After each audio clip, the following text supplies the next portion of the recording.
Short video on the Polaris RZR Driveshaft. I'm going to cover the 2008, 9, 10, 11, 12. I don't know about the 13, but I think it is the same part number. Haven't had a chance to check it out. This is for the two-seater RZR and RZR S only. This does not cover the RZR 4. I'll try to do a video on that later on when I get a drive shaft in and see if we can figure it out.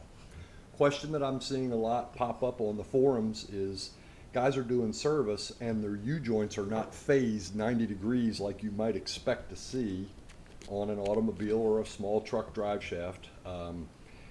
This is the front of the drive shaft right here. This is the pinned hole that pins onto the input shaft of your front demand drive.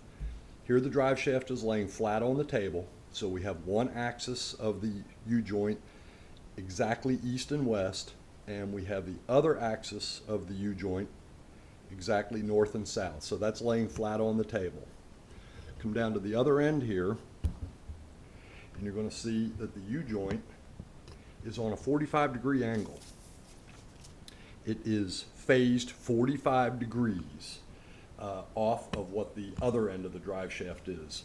Brand spanking new drive shaft. This weld is not broken. The torque tube is not twisted. So if you're doing a tear down and you're not seeing a perfect phase on your drive shaft, apparently it's nothing to worry about. That's the way Polaris decided they wanted it done for whatever technical reasons. Let's just go with what they have to say. Now, there's only one Zerk fitting on your drive shaft. You can reach it through an access port on the bottom of your skid plate. Easiest way, in my opinion, is when you are doing an engine oil check or change and you have the divider cover out, the plastic cover that goes behind the rear seats that conceals the engine and the clutch mechanism and everything. At that point, if you move your machine forward or backwards 6 or 8 inches, that grease fitting shows up in a big hurry. It's really easy to get to then.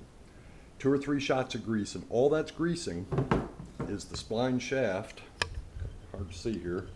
That's only greasing the splines that are on the cast iron yoke at the end of the drive shaft. It is not greasing the U-joints.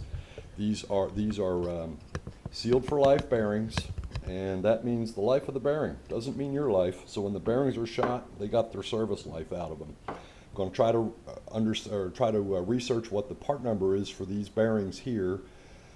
Polaris wants an arm and a leg for a couple of needle bearings. They're pre-sealed. Drive it apart in the vise, you're ready to go.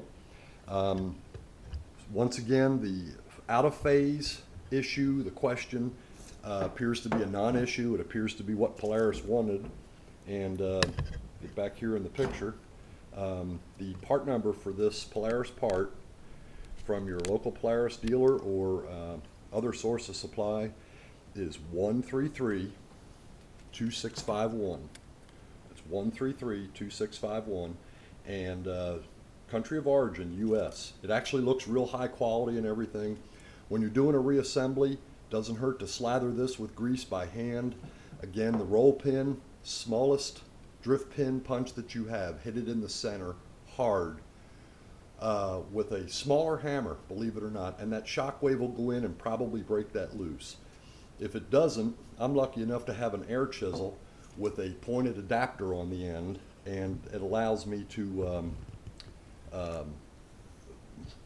you can reach back in there. I was working from the passenger side with the roll pin on about about that angle there. I guess that would be about 120 degree angle off of north and south, and I could put my air chisel right on the end with a pointed adapter, squeeze the trigger one time, roll pin came right out. That can be a real booger to get out, but hang in there guys, you'll get it. Hope that takes care of your problem. Live to ride another day.